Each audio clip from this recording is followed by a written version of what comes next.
Welcome my dear students to your classes again. आज का हमारा टॉपिक है चंद्रशेखर आजाद। आजाद। इससे पहले हम महात्मा गांधी का चैप्टर पढ़ चुके हैं। महात्मा गांधी जिन्हें बापू के नाम से जाना जाता है और चंद्रशेखर जिसे आजाद के नाम से जाना जाता है। एक तरफ महात्मा गांधी जी ने नॉन वायलेंस यानी अहिंसा का साथ देते हुए देश को स्वतंत्र कराने की लड़ाई लड़ी और दूसरी तरफ गर्म दल के नेताओं में से एक नेता ये भी थे जिन्होंने अपनी ताकत, अपने दल, अपने बल, इन सब के साथ देश को आजाद कराने के लिए अंग्रेजों के नाकों चने चबा दिए। देखते हैं इस महान विभूति के बारे में कि कितना महान व्यक्तित्व ये रहा और आज इन लोगों की बलि के कारण हम लोग स्वतंत्र हैं, आजाद हैं। देखें चंद्रशेखर आजाद, देखें कितना रौब है इस व्यक्ति के चेहरे पर, कितना गर्व है और भारत माता का सपूत होने पर इस व्यक्ति को बहुत गर्व था, बहुत इसको घमंड था ये कहें कि वो भारतीय है और किसी का गुलाम नहीं है। देखें Chandrashekhar Azad, popularly known as आजाद। चंद्रशेखर आजाद पॉपुलरली यानी विशेष रूप से, मुख्य रूप से या प्रसिद्धि तौर पर जाने जाते हैं आजाद के रूप में। यानी अगर पूछा जाए आजाद कौन था तो obviously Chandrashekhar Azad was one of the most fearless। देखें ये था वन, इस शब्द में बच्चे बहुत गड़बड़ करते हैं मीनिंग बताते हुए, ध्यान से देखें। वो एक था ऑफ द मोस्ट फियरलेस, बहुत ही ज्यादा, सबसे ज्यादा निर्भीक और ग्रेटेस्ट, महानतम स्वतंत्रता फाइटर्स, संग्राम करने वाले यानी सेनानियों में से ऑफ इंडिया, भारत के, यानी भारत को आजाद कराने के लिए जो बहुत बहादुर, बहुत निर्भीक, सबसे महान नेता रहे हैं उनमें से एक था चंद्रशेखर आजाद। थे तो अनगिनत जिन्होंने हमें आजादी दिला दी, लेकिन उनमें से उन सभी मोस्ट फियरलेस, बिल्कुल निर्भीक और महानतम स्वतंत्रता संग्राम में लड़ने वाले सेनानियों में से भारत के एक था चंद्रशेखर आजाद, जिसे आजाद नाम से जाना जाता है। ही, वह, कौन ही, यही चंद्रशेखर आजाद के लिए यूज हुआ है और इनके बाद ये कॉमा आया है तो बताया गया है इन्हीं के बारे में कि ये ही कौन थे। ही सन ऑफ पंडित सीताराम तिवारी, इनके ये बेटे थे पंडित सीताराम तिवारी के और जगरानी देवी के, यानी इनके मम्मी पापा का नाम पंडित सीताराम तिवारी पापा का नाम और जगरानी देवी इनकी मदर का नाम था। और ये बॉर्न पैदा हुए थे 23 जुलाई 1906 में in village Bhawra in Jhabua district of Madhya Pradesh. गांव का नाम था भवरा। कितना इजी सा नाम है ना, भवरा जो उड़ता रहता है फूलों के ऊपर, तो गांव का नाम भवरा और वो झाबुआ गांव, झाबुआ डिस्ट्रिक्ट में पड़ता था और वो भी मध्य प्रदेश के। He received his early education in भवरा, यानी गांव के ही स्कूल में पढ़े हैं। तो उन्होंने रिसीव किया, प्राप्त की अपनी अर्ली, प्रारंभिक एजुकेशन, शिक्षा भवरा में। और for education he went to Sanskrit पाठशाला एट वाराणसी, और एजुकेशन के लिए, फिर आगे पढ़ने के लिए वो गए संस्कृत पाठशाला में Varanasi. He was a great worshipper, वह थे, ये बार बार ही आ रहा है आजाद के लिए यानी चंद्रशेखर आजाद के लिए, तो वो थे अ ग्रेट वर्शिपर, महान, और वर्शिपर होता है पुजारी। किसके पुजारी? ऑफ, यानी किसी चीज के लिए लगता है रिलेशन शो करने के लिए, तो वो एक महान वर्शिपर थे ऑफ लॉर्ड हनुमान, भगवान हनुमान के। तो भगवान हनुमान के एक विशेष भक्त थे। अब जो भगवान हनुमान जी की चालीसा पढ़े और भगवान हनुमान जी का भक्त हो जाए वो तो असीम ताकत अपने अंदर महसूस करता है। तो once he distinguished himself as a priest in a Hanuman temple to escape from the clutches of the British police. एक बार he disguised, उन्होंने, और बच्चों disguised, ध्यान से देखें इस वर्ड को, disguised होता है वेश बदल लेना। एक बार उन्होंने वेश बदल लिया, himself खुद का, as a priest एक पुजारी के रूप में, इन अ हनुमान टेम्पल हनुमान जी के ही मंदिर में वो पुजारी बनकर बैठ गए। टू एस्केप, एस्केप होता है बचकर जाना, बचने के लिए, किससे? फ्रॉम द क्लचेस, क्लचेस पंजा, गर्ल्स तो आजकल बालों में भी पीछे क्लचर लगाती है ना, तो क्लचर क्या होता है? जो पकड़ ले, तो यानी पंजा। तो फ्रॉम द क्लचेस, पंजों से, किसके पंजे, किसके हाथ? ब्रिटिश पुलिस के, क्योंकि ब्रिटिश पुलिस के दांत खट्टे कर रखे थे चंद्रशेखर आजाद ने। और चंद्रशेखर आजाद जहां लोगों से मिला, उसने लोगों को इकट्ठा किया और लोगों को आजादी की इंपॉर्टेंस बताई, और वहीं वो सब लोग एकजुट होकर अंग्रेजी साम्राज्य के विरुद्ध हो जाते थे। तो अंग्रेजी साम्राज्य हिला हुआ था उन लोगों से, तो अंग्रेज लोग उन लोगों को ढूंढ रहे थे। तो तब उन्होंने एक बार हनुमान जी के मंदिर में एक पुजारी का वेश बनाया। Young Chandrasekhar was attracted by the non-violent, non-cooperation movement of 1920-21 under the leadership of Mahatma Gandhi, यानी ये भी महात्मा गांधी के ही समकालीन थे। यंग चंद्रशेखर आजाद, युवा चंद्रशेखर was attracted, आकर्षित हो गए, किससे? by the non-violent, अहिंसा से, और नॉन कॉपरेशन, इससे पहले भी गांधी जी वाले चैप्टर में आप लोगों को बताया गया था। नॉन कॉपरेशन यानी कि असहयोग आंदोलन। असहयोग आंदोलन कब शुरू हुआ? 1920 से 21 के बीच में, अंडर द लीडरशिप, और उसके लीडर कौन थे? महात्मा गांधी। तो महात्मा गांधी जी के द्वारा जो चलाया गया नॉन कॉपरेशन मूवमेंट और नॉन वायलेंट मूवमेंट जो थे ये, उनसे चंद्रशेखर आजाद बहुत ज्यादा इम्प्रेस्ड हुए। फिर क्या हुआ? ही ज्वाइंड द मूवमेंट, उन्होंने ज्वाइन कर लिया उन संग्रामों को, उन मूवमेंट्स को उन्होंने ज्वाइन कर लिया। एंड वाज अरेस्टेड, और बेचारे गिरफ्तार कर लिए गए। And produced before the magistrate, और उन्हें प्रोड्यूस किया गया, सामने लाया गया। प्रोड्यूस्ड यानी सामने लाया गया, बिफोर द मजिस्ट्रेट, और वहां जो अदालत में उनको पेश किया गया मजिस्ट्रेट के सामने, तो उन्हें पकड़ लिया गया और मजिस्ट्रेट के सामने लाया गया। ही गेव, उन्होंने दी, क्या दी? हिज नेम एज आजाद फ्री, उन्होंने दिया अपना नाम।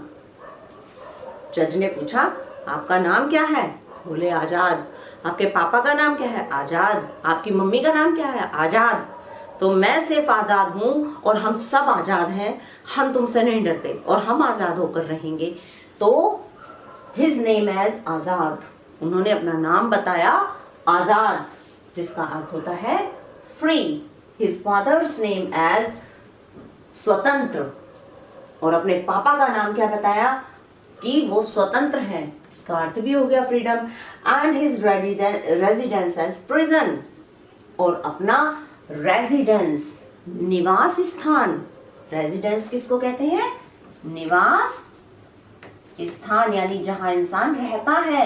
यानी मुझे कोई डर नहीं लगता, तुम लोगों ने मुझे जेल वेल में डाल दिया है तो अपने देश की रक्षा करने के लिए तो मैं 1000 बार जेल चला जाऊं।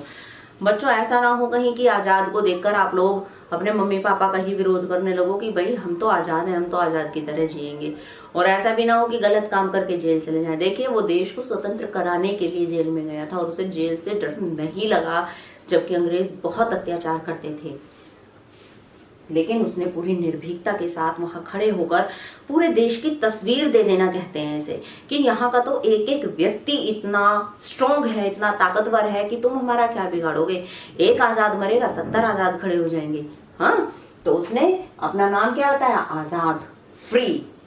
हिज फादर्स नेम, अपने नाम, पापा का नाम बताया स्वतंत्र, जिसका अर्थ होता है स्वतंत्रता, और अपना रेजिडेंस, अपना निवास स्थान बताया एज प्रिजन, जेल।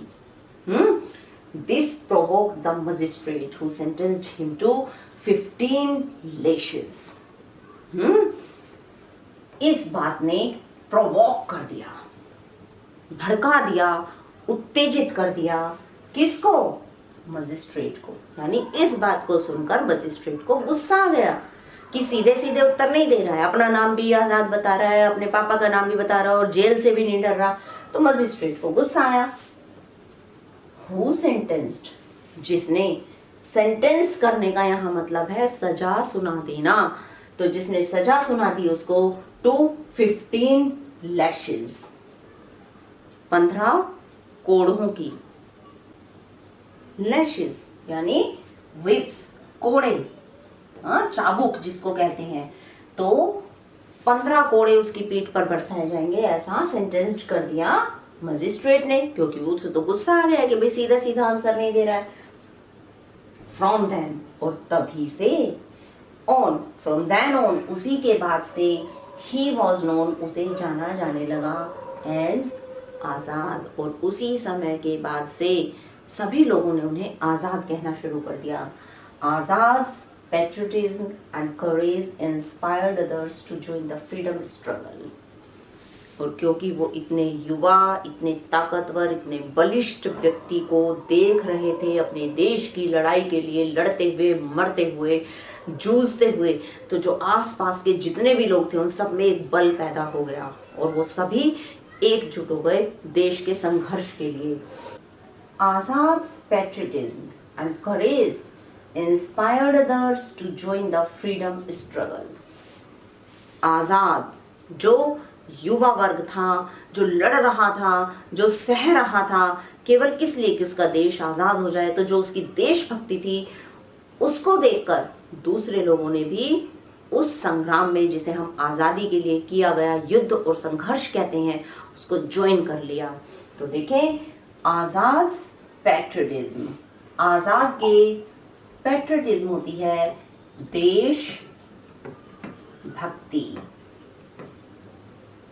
तो आजाद की देशभक्ति, और करेज ने, करेज होती है हिम्मत, साहस,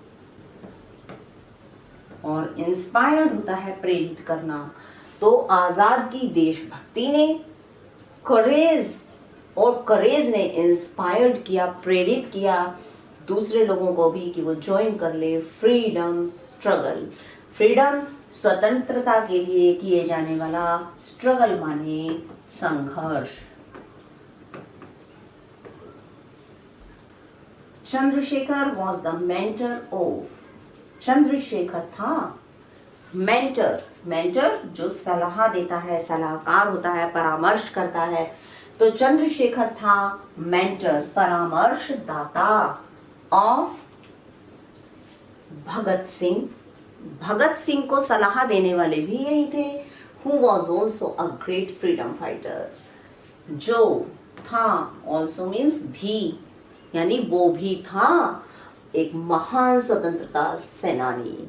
तो वो भी एक महान स्वतंत्रता सेनानी था। आप सभी ने भगत सिंह का नाम जरूर सुन रखा होगा। तो भगत सिंह को सलाह देने वाले भी चंद्रशेखर आजाद थे। Both Chandrasekhar and Bhagat Singh actively participated in revolutionary activities.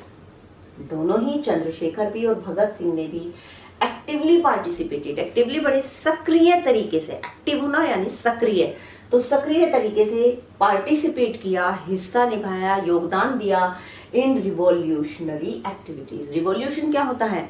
क्रांति। तो रिवॉल्यूशनरी, क्रांतिकारी एक्टिविटीज यानी जो कार्यकलाप उस समय चल रहे थे।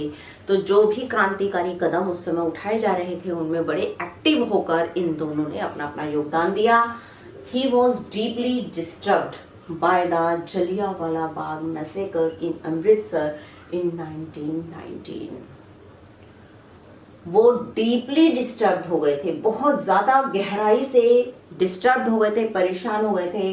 जलियांवाला बाग मैसेकर होती है, सामूहिक हत्या अमृतसर में हुई थी 1919 में। सभी लोग वहां स्वतंत्रता संग्राम के लिए इकट्ठा हुए अमृतसर के जलियांवाला बाग में, और अंग्रेजों ने धुआंधार गोलियां चलाई थी, सबको मार डाला था, कोई नहीं बचा था। तो वो बहुत उससे डीपली डिस्टर्ब हुए। He also played a key role in the Kakori case, और उन्होंने ऑल्सो प्लेड हिस्सा निभाया। कैसा? की रोल मुख्य भूमिका। हाँ, तो उन्होंने एक मुख्य भूमिका भी निभाई इन द काकोरी केस में। Chandrashekhar was a terror for the British police, और चंद्रशेखर एक टेरर थे, एक भय थे फॉर द ब्रिटिश पुलिस के लिए। He was on their hit list, और वो उनकी हिट लिस्ट में थे, सबसे ऊपर थे। And the British police badly, और ब्रिटिश पुलिस ने बहुत बुरे तरीके से, और पुलिस बहुत बुरे तरीके से wanted to capture him dead और अलाइव। पुलिस चाहती थी कि वो पकड़ ले उनको डेड और अलाइव, जिंदा या मुर्दा। अब बच्चों, आपका अभी एक वर्ड आया था यहाँ, Kakori case. What is this Kakori case? देखिए, काकोरी और लखनऊ के बीच में एक जगह थी जहाँ पर भारतीय लोगों ने मिलकर, ब्रिटिश लोग पैसा एक जगह से दूसरी जगह ले जा रहे थे, तो उस समय पर भारतीय लोगों ने मिलकर अपने अस्त्र शस्त्र इकट्ठा करने के लिए उस ट्रेन को लूटा था। तो उसमें भी चंद्रशेखर आजाद ने एक की रोल प्ले किया था। इन्होंने डकैती डाली थी ट्रेन पर, तो उसके बाद फिर इनके ऊपर केस चलाया गया था, और पुलिस इनको जिंदा या मुर्दा इसी केस के लिए पकड़ना चाहती थी। आगे चलते हैं। तो वो उसको जिंदा या मुर्दा पकड़ना चाहती थी। On 27 February 1931 Chandrashekhar Azad was at Alfred park इन इलाहाबाद। और 27 फरवरी 1931 को चंद्रशेखर आजाद थे अल्फ्रेड पार्क में, इलाहाबाद में। He was betrayed by an informer to the British police. और देखिए, घर का भेदी लंका ढाए। बहुत लोग ऐसे दुष्ट होते हैं, उन्हें देश की आज़ादी कम प्यारी थी और अपना स्वार्थ, निजी स्वार्थ ज़्यादा प्यारा था। तो चंद्रशेखर आज़ाद जैसे व्यक्ति की गलत इंफॉर्मेशन, चंद्रशेखर आज़ाद को तो उन्होंने बीट्रे कर दिया, फुसला दिया, बहका दिया, और उनको वहाँ बुला लिया गया, और साथ ही साथ ब्रिटिश जो सिपाही थे उन लोगों को भी इंफॉर्मेशन दे दी गई कि चंद्रशेखर आज़ाद आज आपको वहाँ मिलेगा। तो ही वॉज बीट्रेड, उन्हें पथभ्रष्ट कर दिया गया, उनका मार्ग भ्रष्ट कर दिया गया बाय एन इन्फॉर्मर, एक इंफॉर्मेशन देने वाले, सूचना देने वाले के द्वारा, टू द ब्रिटिश पुलिस। किसको सूचना दे दी? ब्रिटिश पुलिस को, कि देखिए आज चंद्रशेखर आज़ाद वहाँ मिलेंगे आपको।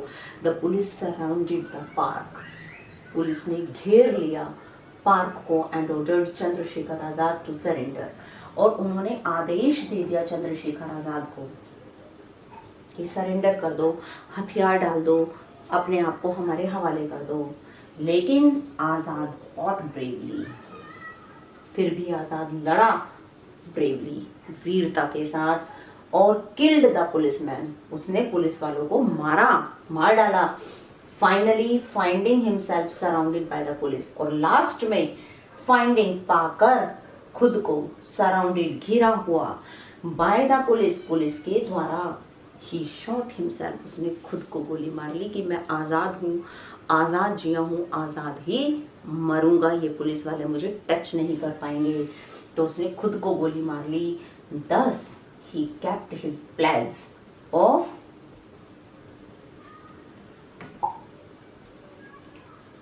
not being caught alive। तो दस का अर्थ होता है इस तरह, तो इस तरह से he kept, उन्होंने निभाया क्या? his pledge, अपनी शपथ उन्होंने जो प्लेज ली हुई थी, जो शपथ ऐसे आग के ऊपर हाथ रख के लेते हैं ना कई बार, तो उन्होंने अपनी शपथ निभाई ऑफ नॉट बीइंग कॉट, कि नहीं पकड़ा जाऊंगा अलाइव, जिंदा, कि कभी जिंदा इन अंग्रेजों के हाथ नहीं लगूंगा। तो उन्होंने जो शपथ ली हुई थी उसको मरते दम पर निभाकर दिखाया।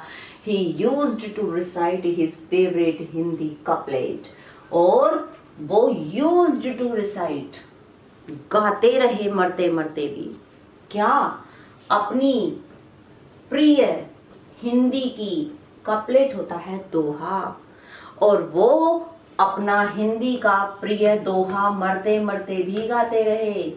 क्या दोहा था? दुश्मन की गोलियों का हम सामना करेंगे, दुश्मन की गोलियों का हम सामना करेंगे, आजाद ही रहे हैं, आजाद ही रहेंगे। बहुत बढ़िया।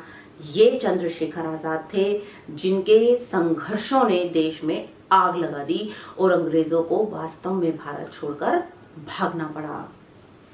आगे चलते हैं बच्चों।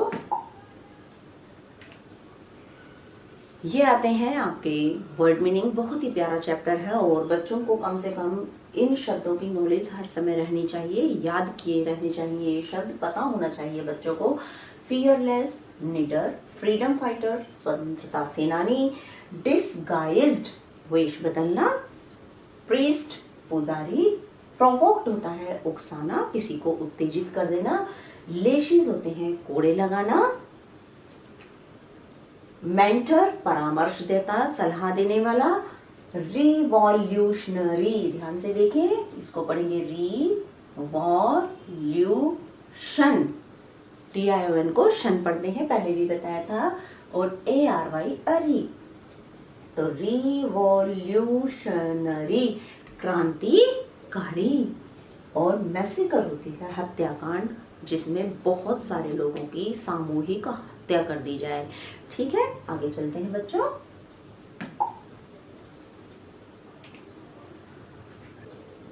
तो बच्चों अब हम आते हैं कॉम्प्रिहेंशन क्वेश्चंस पर। पहला क्वेश्चन है, who was popularly known as Azad? किसको पॉपुलरली नोन, विशेष रूप से जाना जाता था आजाद के रूप में? और what was his favourite Hindi couplet? क्या था उनका प्रिय हिंदी कपलेट यानी दोहा? दोहा हिंदी में याद किए होंगे आप लोगों ने, दोहा, सोरठा, चौपाई याद करते हैं ना।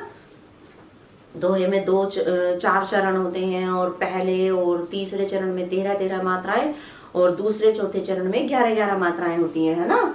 तो कपलेट होता है दोहा। तो उनका प्रिय हिंदी कपलेट क्या था? तो आंसर देखते हैं। सबसे पहले हु है तो हु को ओमिट करेंगे और हु के प्लेस पर आंसर आ जाएगा। देखिए आजाद कौन थे? चंद्रशेखर आजाद। तो हु के प्लेस पर हमें लिखना है चंद्रशेखर।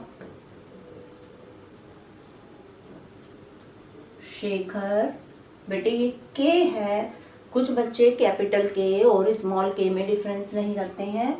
देखो ये कैपिटल के माना जाता है जो बिल्कुल यहाँ ऊपर से ही शुरू होता है। कुछ बच्चे स्मॉल के ऐसे भी बना सकते हैं, लेकिन प्रॉपरली जो के होता है वो ये होता है स्मॉल। ठीक है, तो ये स्मॉल के बना हुआ है।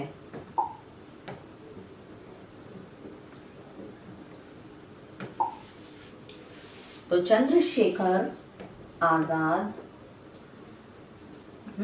चंद्रशेखर आजाद, और बाकी rest of the question will be written here after writing the name of Chandrasekhar Azad. तो चंद्रशेखर आजाद was popularly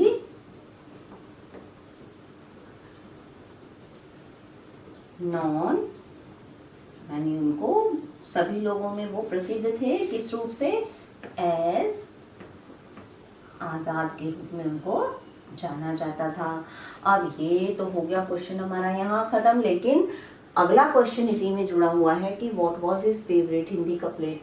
उनका प्रिय हिंदी कपलेट क्या था? प्रिय हिंदी दोहा क्या था? तो प्रिय हिंदी दोहा लिखने के लिए हम सबसे पहले यहाँ से लिखेंगे, फुल स्टॉप के बाद फिर से आप हिज का H कैपिटल बनाएंगे। हिज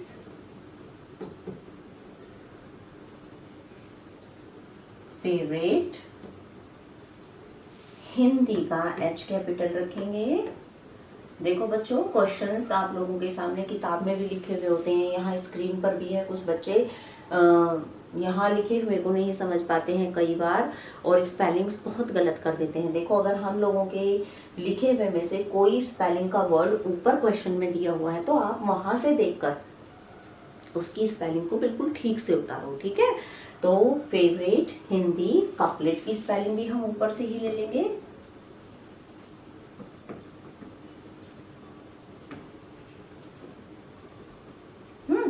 तो his favourite Hindi couplet was, यानी था, उनका प्रिय हिंदी कपलेट क्या था, यहाँ डैश लगाएंगे, यहाँ से इन्वर्टेड बिगिन करेंगे और हम वापस चैप्टर की अंतिम 2 पंक्तियां देखेंगे।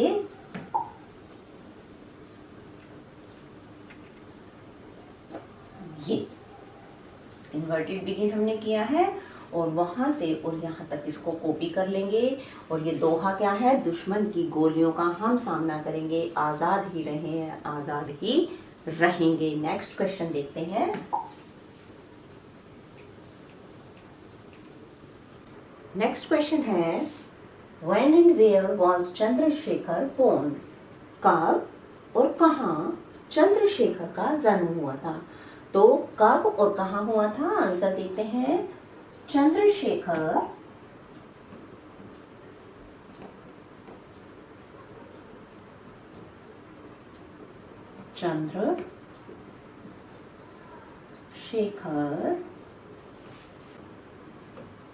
was born on 23rd July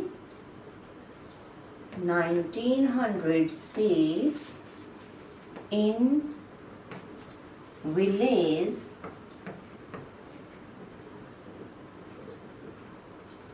Bhavra in Zabua district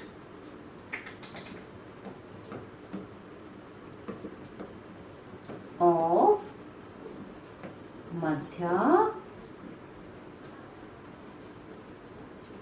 प्रदेश। ठीक है बच्चों, चंद्रशेखर आजाद का जन्म हुआ था 23 जुलाई 1906 में विलेज भवरा में, जबुआ डिस्ट्रिक्ट में। और वो कहाँ है, मध्य प्रदेश में। नेक्स्ट क्वेश्चन देखते हैं। Name the movement for which he was arrested. नाम बताना है उस मूवमेंट का जिसके लिए वो अरेस्ट कर लिए गए थे। तो आंसर है, नाम लिखना है हमें उन मूवमेंट्स का जिनके लिए वो अरेस्ट कर लिए गए थे। तो ये ही कौन है, आजाद। तो हम यहाँ भी ही नहीं लिखेंगे, आंसर की स्टार्टिंग करते समय हमें प्रोनाउन को प्रॉपर नाउन में चेंज कर देना चाहिए। तो Azad was arrested for non violent. आपको ये सब चैप्टर के अंदर पढ़ा दिया गया है, नहीं कोई स्पेलिंग क्लियर होती है तो आप चैप्टर में से देख लेना। Azad was arrested for non violent non corporation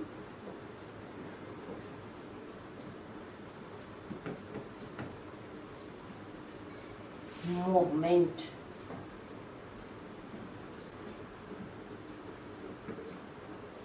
तो Azad was arrested for non violent non cooperation movement under, किसने चलाए हुए थे ये, अंडर द लीडरशिप ऑफ महात्मा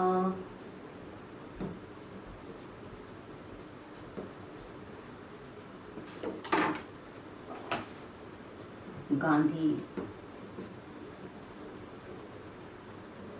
ठीक है बच्चों, जो महात्मा गांधी ने 2 मूवमेंट चलाए हुए थे उस समय, नॉन वायलेंट और नॉन कोऑपरेशन मूवमेंट, 1920 और 1920 में उन्होंने जो ये 2 मूवमेंट चलाए हुए थे, उनके कारण ये अरेस्ट हो गए थे क्योंकि इन्होंने उन दोनों मूवमेंट्स को ज्वाइन किया था। नेक्स्ट क्वेश्चन देखते हैं। Why did the British police want to capture Chandrashekhar Azad? क्यों ब्रिटिश पुलिस चाहती थी चंद्रशेखर आजाद को पकड़ना?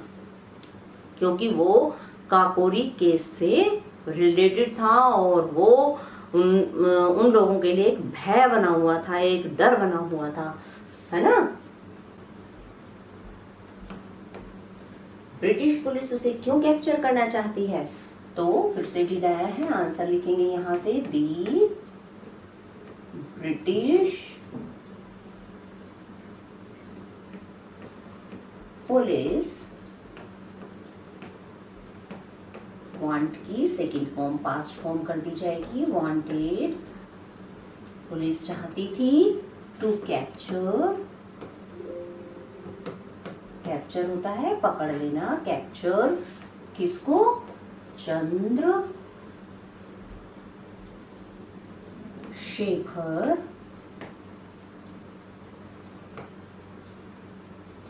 आजाद को। क्यों पकड़ना चाहती थी? बिकॉज, क्योंकि ही प्लेड आ की रोल, है ना, उसने की रोल, मुख्य भूमिका निभाई थी इन काकोरी केस, काकोरी केस में मुख्य भूमिका निभाई थी, एंड और क्या हुआ था? ही वॉज अ टेरर, उनके लिए वो भय बना हुआ था, he was a terror for them, वो उनके लिए एक भय बना हुआ था, इसलिए वो उसको अरेस्ट करना चाहते थे। आगे चलते हैं।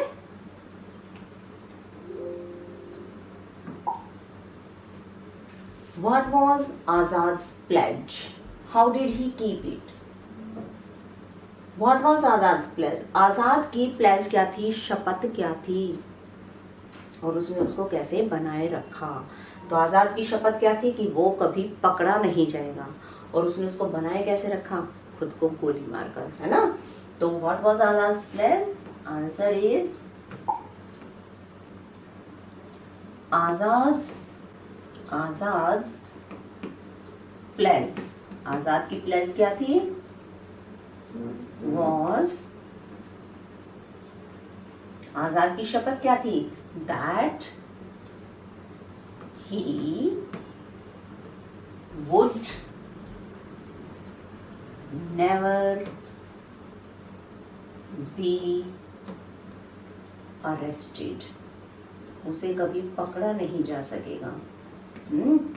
और उसने उसको कैसे बनाए रखा? ही केप्ट, कीप की पास्ट फॉर्म कर देंगे, he kept it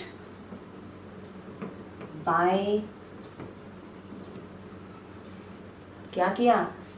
by shooting, shoot कर लिया था उसने खुद को, बाय शूटिंग हिमसेल्फ, है ना। तो उसने अपने आप को शूट कर लिया था, तो इस तरह से उसने अपना वादा पूरा किया। आगे चलते हैं बच्चों। अब आते हैं आपके matching the words, match the words given in column A, ये आपका कॉलम ए है और ये आपका कॉलम बी है, with their meanings in column B. तो यहाँ जो वर्ड्स दिए गए हैं उनके इंग्लिश में मीनिंग आपको इधर दिए गए हैं, इनको मैच करना है आपस में। क्लच, क्लच माने पकड़ना, पंजा बनाना, किसी पर होल्ड कर लेना, तो ये हो जाता है टू टेक होल्ड, यानी किसी को होल्ड में ले लेना, समथिंग, किसी चीज को टाइटली, बहुत टाइटली कैड़े से। तो क्लचेस का मीनिंग हो जाता है ये। आप इस तरीके से देखें, एरो नहीं लगाएंगे, आपको क्या करना है, इनको नंबर दे देने हैं, ये 1, ये 2, ये 3, ये 4। तो क्लचेस का आंसर है दिस वन, तो आप यहाँ लिखेंगे इसके सामने 1। फिर डिस्गाइज होता है वेश बदल लेना, तो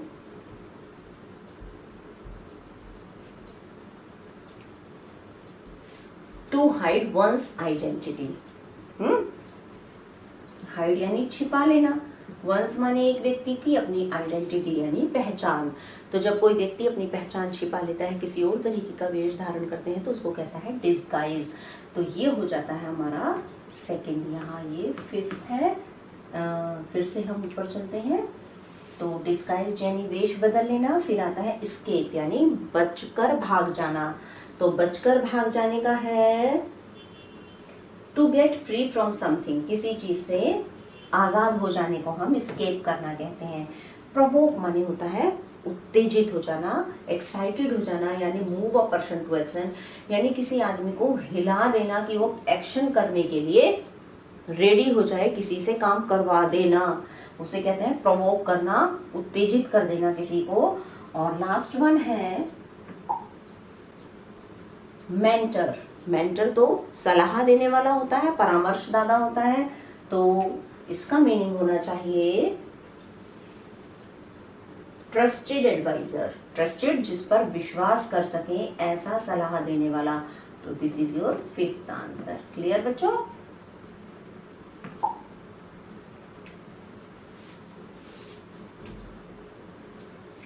अब आती है आप लोगों की लैंग्वेज प्रैक्टिस। देखें क्या है। Change the verbs given in the box into past indefinite forms and complete the sentences. ये देखेंगे, बहुत इंपॉर्टेंट चीज है, एग्जाम्स में निश्चित पूछी जाती है। ये जो 5 वर्ब्स आपको यहाँ दी गई हैं, इनकी मैं फर्स्ट, सेकंड, थर्ड यानी प्रेजेंट, पास्ट, पास्ट पार्टिसिपल तीनों फॉर्म्स लिखवा रही हूँ, और इनकी पास्ट फॉर्म आप लोगों को यहाँ लिखनी है। तो चेंज द वर्ब्स, वर्ब्स को चेंज करना है। जो बॉक्स में आपको दी गई है, यहाँ आपको दी गई है, ये आप अपना बॉक्स मान लीजिए, और इसको पास्ट इंडेफिनिट फॉर्म्स में चेंज करना और फिर कंप्लीट करने हैं सेंटेंसेस। जैसे डिसकनेक्ट, तो डिसकनेक्ट की पास्ट फॉर्म दोनों तीनों फॉर्म्स में यहाँ बता देती हूँ। सबसे पहले आप डिसकनेक्ट की, मतलब पहले इन्हीं फॉर्म्स को आप एक पेज पर नोट कर लेंगे, ठीक है। तो इसको नोट करने के लिए आप सबसे पहले वर्ब्स डालेंगे। वर्ब्स एक हेडिंग ले लेंगे। वर्ब्स का मतलब होता है बच्चों क्रिया, यानी जो काम किया जा रहा है उसको वर्ब्स कहते हैं। फिर सबसे पहली जो फॉर्म आती है वो प्रेजेंट फॉर्म होती है, ठीक है, प्रेजेंट फॉर्म होती है। यहाँ बीच में 3 लाइनें आप खींच लीजिएगा ऐसे। तो पहले प्रेजेंट फॉर्म हो गई, फिर पास्ट फॉर्म होती है इसकी, और लास्ट में पास्ट पार्टिसिपल फॉर्म होती है, PARTICI, यहाँ मैं ऊपर लिख देती हूँ PLE, ठीक है, पार्टिसिपल फॉर्म हो गई है। तो हमारी 3 फॉर्म्स होती हैं, प्रेजेंट, पास्ट और पास्ट पार्टिसिपल। प्रेजेंट को फर्स्ट फॉर्म ऑफ वर्ब भी कहते हैं, पास्ट को सेकंड फॉर्म ऑफ वर्ब कहते हैं, और पास्ट पार्टिसिपल में थर्ड फॉर्म ऑफ वर्ब आती है। अब मैं इनकी तीनों फॉर्म्स लिखूंगी, ठीक है। तो आप प्रेजेंट के नीचे डिस्कनेक्ट, देन शोक, देन इंजर, देन रन, देन फाइट, ये पांचों प्रेजेंट के नीचे 1 बाय 1 लिखनी है। उसके बाद जैसे डिस्कनेक्ट है तो इसकी मैं सिर्फ यहाँ पास्ट और पास्ट पार्टिसिपल फॉर्म लिख रही हूँ। ये पांचों फॉर्म्स आपको प्रेजेंट के नीचे एक एक करके कॉपी करनी है।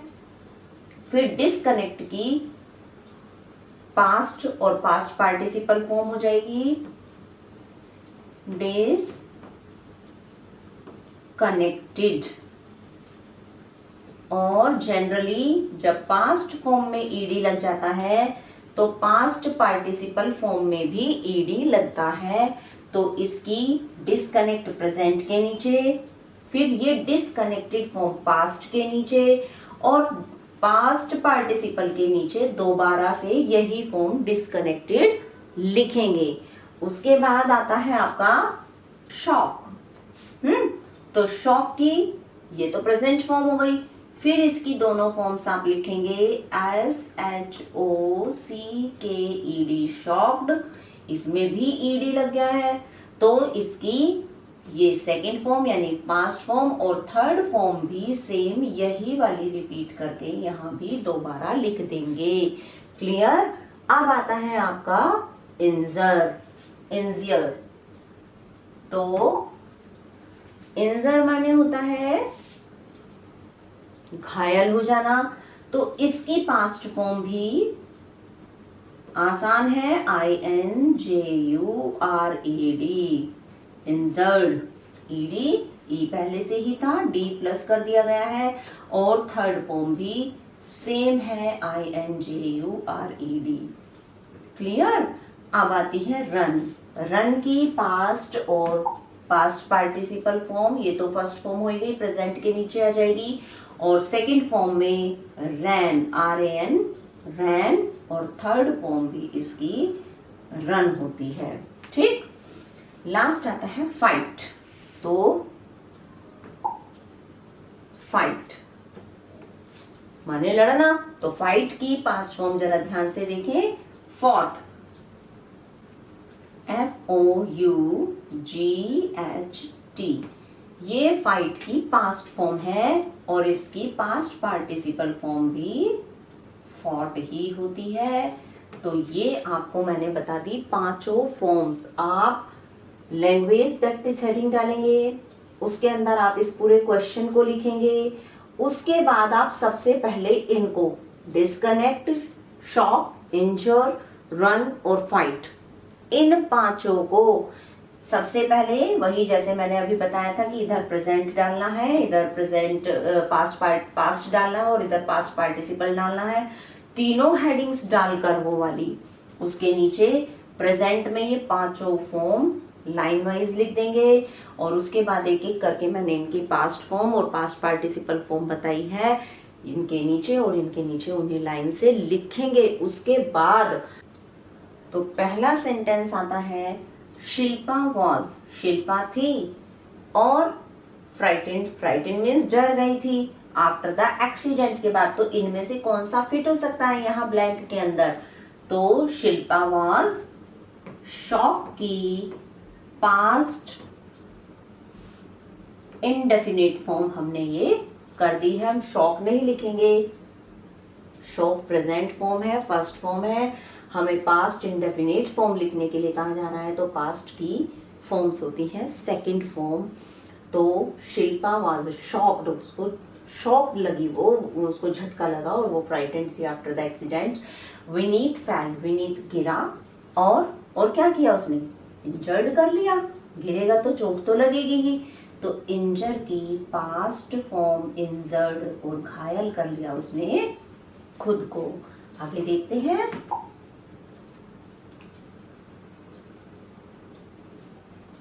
The water supply was, water supply थी, क्या हो गई, ड्यू टू स्टॉर्म, तूफान के कारण, तो वाटर सप्लाई क्या हो गई, डिस्कनेक्ट हो गई। ठीक है, तो डिस्कनेक्ट की पास्ट फॉर्म क्या होती है, डिस्कनेक्टेड, तो यहां पर हमारी आ जाएगी डिस, पहले कनेक्ट पूरा लिखेंगे और ईडी लगा दिया जाएगा साथ में, तो ये हो गई पास्ट इंडेफिनिट फॉर्म। नेक्स्ट देखते हैं, द रैट, चूहा, एज सुन एज, जैसे ही उसने देखा बिल्ली को, तो चूहा क्या हुआ, भाग गया होगा वो जरूर, तो रन था, रन की पास्ट फॉर्म करेंगे रैन, तो चूहा भाग गया जैसे ही उसने बिल्ली को देखा। और last one is the shoulder, सिपाही, ब्रेवली इन द बैटल, बड़ी बहादुरी से क्या किया हुआ, लड़ा होगा, तो फाइट दिया हुआ था, फाइट की पास्ट फॉर्म आ जाएगी फोर्ट, FOUGHT। तो सोल्जर लड़ा बहादुरी से इन द बैटल। आगे चलते हैं।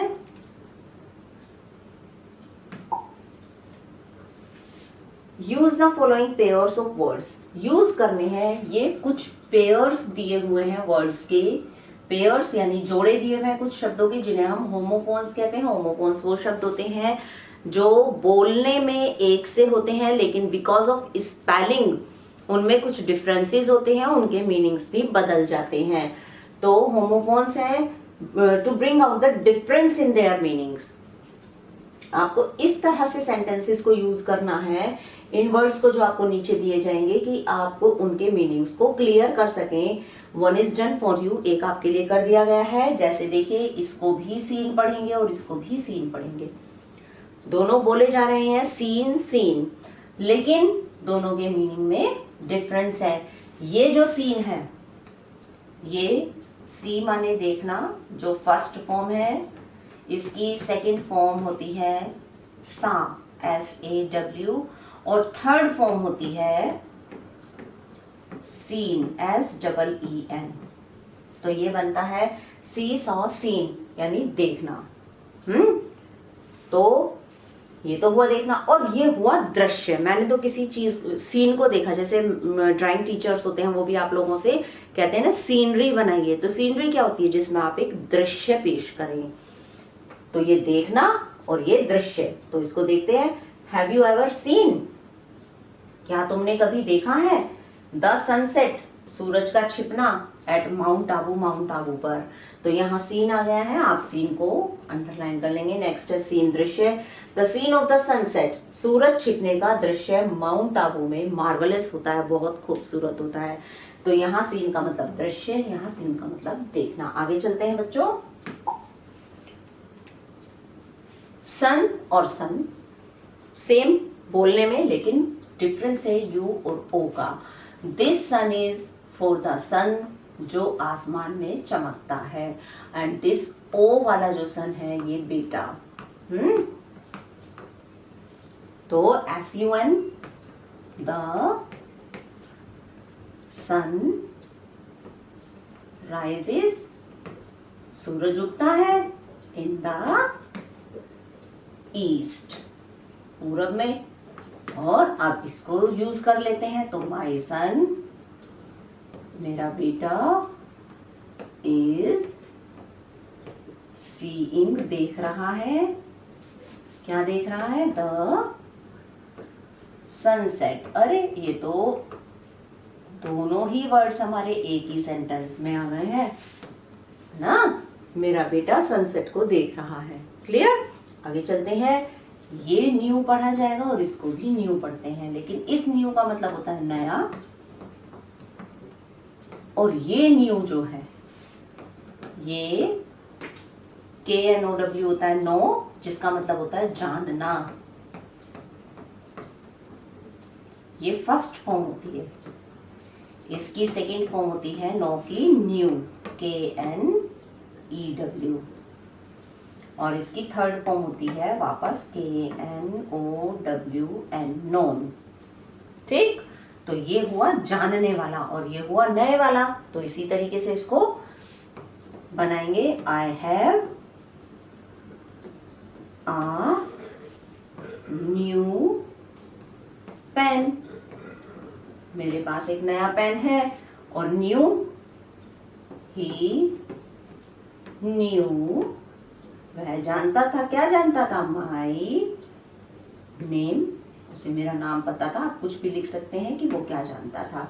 ठीक है, आगे चलते हैं बच्चों। हेयर हेयर, सी, देख रहे हैं बोलने में बिल्कुल सेम लगते हैं, हेयर और हेयर। ये जो एयर वाला हेयर है ये बाल होते हैं, हमारे सर के बाल, और ये वाला जो हेयर है ये होता है खरगोश।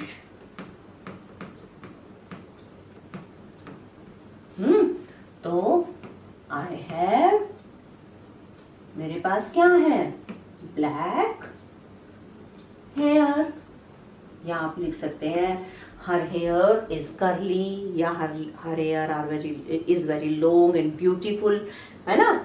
और इस हेयर का आई सा, मैंने देखा, क्या, आ हेयर, एक खरगोश, इन द गार्डन, मैंने गार्डन में खरगोश देखा। आगे चलते हैं सी और सी। इस सी का मतलब होता है देखना, और इस सी का मतलब होता है समुद्र। तो इन दोनों के मीनिंग कैसे क्लियर होंगे? आई सी, मैं क्या देखता हूं?